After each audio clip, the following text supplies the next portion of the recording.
তাহাজ্জুদের জায়নামাজে মরণ দিও প্রভু আমায়, একামতে দিনের কাজে কবুল করে নিও আমায়। তাহাজ্জুদের জায়নামাজে মরণ দিও প্রভু আমায়, একামতে দিনের কাজে কবুল করে নিও আমায়। পড়েন আমিন। তাহলে বিশ্বনবীকে প্রথম যে প্রশিক্ষণ আল্লাহ দিলেন সেটা হচ্ছে তাহাজ্জুদের সালাতের প্রশিক্ষণ। কিসের? রব্বুল আলামিন বললেন, ইয়া আইয়ুহাল মুযাম্মিলু কুমিল লাইলা ইল্লা কলিলা। ও নবী, রাত্রি বেলায় দাঁড়ান, পুরো রাত ব্যাপী তাহাজ্জুদ পড়েন। নিসফাহু, রাতের অর্ধেক সময় তাহাজ্জুদ পড়েন। আও ইনকুস মিনহু কলিলা, অথবা তার চেয়েও কিছু কম পড়েন।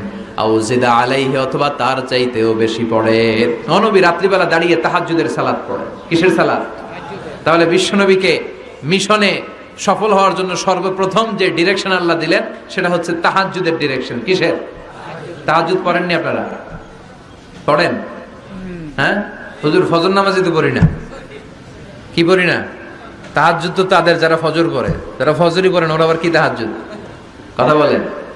এই তাহাজ্জুদের সালাত আদায় করলে সম্মান বাড়িয়ে দেয় কে?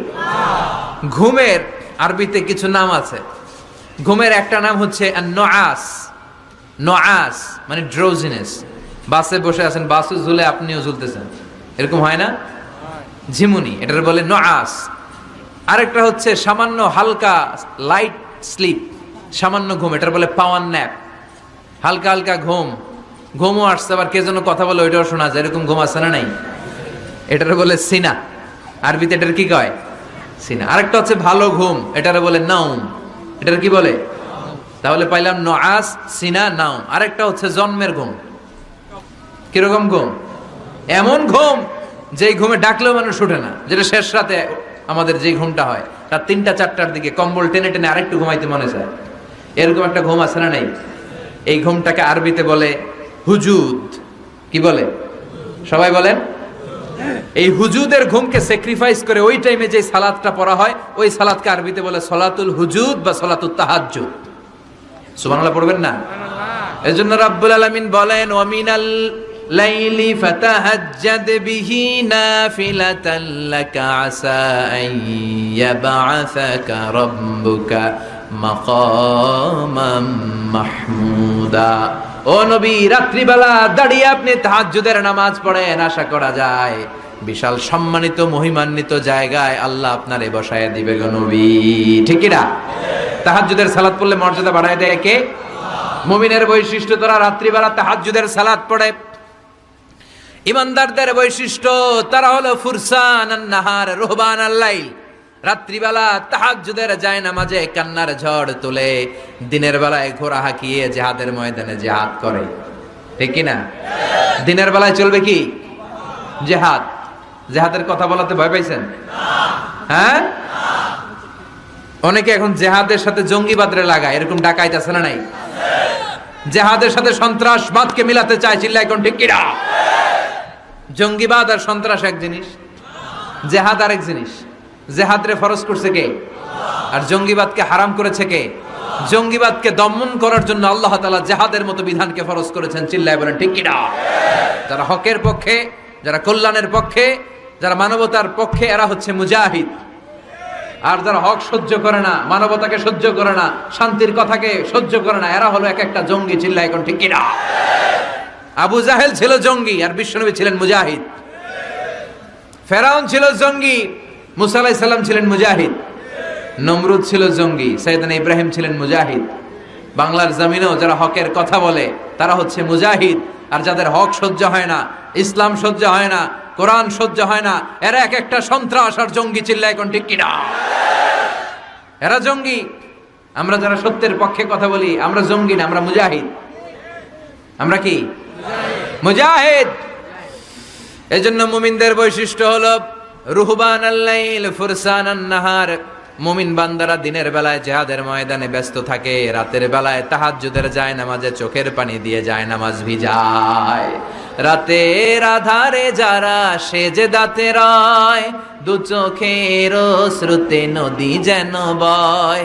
রাতের আধারে যারা সেজদাতে রয়, দু চোখের শ্রুতে নদী যেন বয়।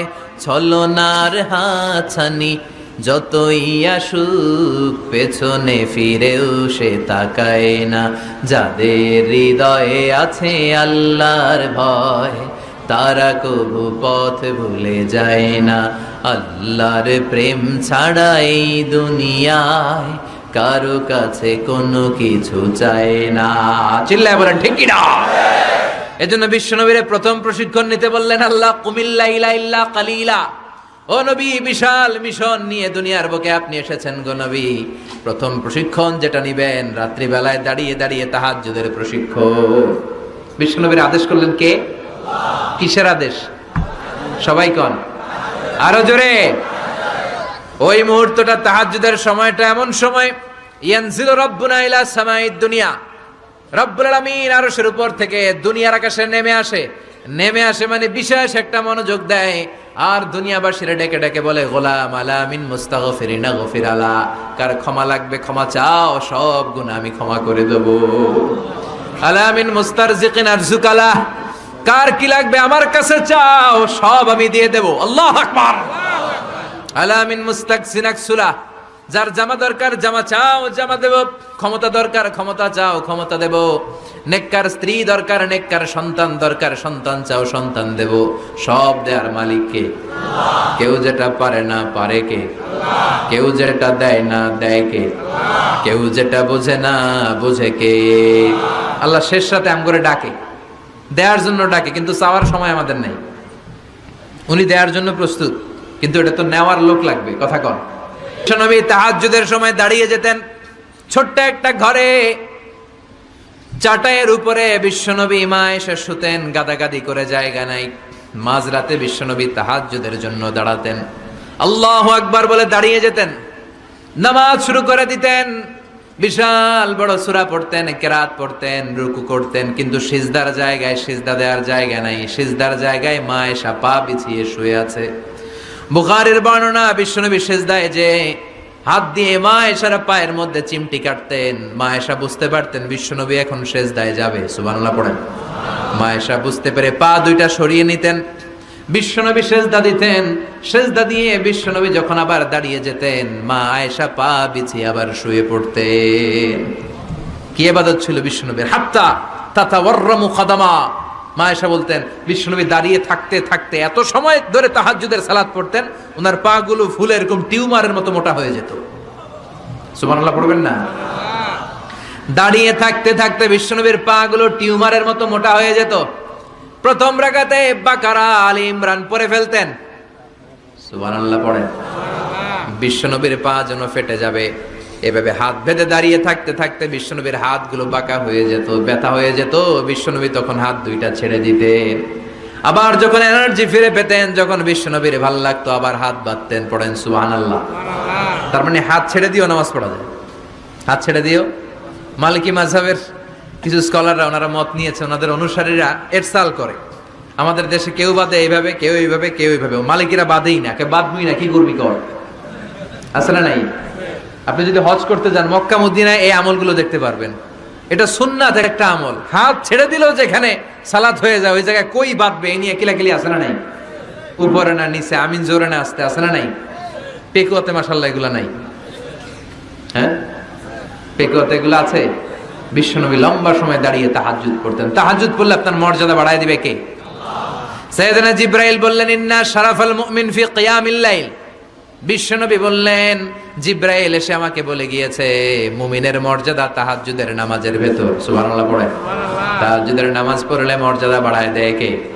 দুই নাম্বার, কুরবাতুন ইলাল্লাহ। তাহাজ্জুদের নামাজ পড়লে আল্লাহর সাথে নৈকট্য বাড়িয়ে দেয় কে? আল্লাহর সাথে কানেক্টিভিটি আপনার বেড়ে যাবে। আমাদের দুনিয়াতে সব জায়গায় কানেক্টিভিটি আছে। এমপির সাথে হাত আছে, চেয়ারম্যানের সাথে হাত আছে, ওই এসআই এর সাথে হাত আছে, পুলিশের আইজির সাথে হাত আছে, কিন্তু আল্লাহর সাথে হাতটা নাই। কথা কন।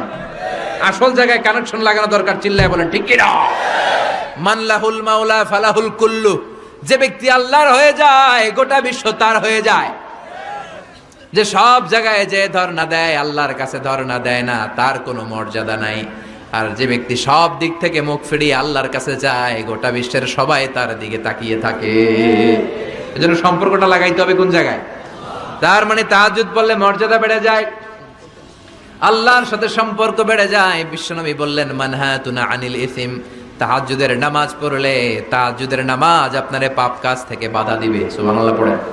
তাহাজ্জুদ যারা পড়ে এরা পাপ কাজ করে না। চিল্লায় এখন ঠিক কিনা? 4 নম্বরে মুকাফফিরাতুন লিসাইয়্যাত, পাপ আর অন্যায় যদি কিছু হয়েও থাকে তাহাজ্জুদের নামাজ পড়লে তাহাজ্জুদের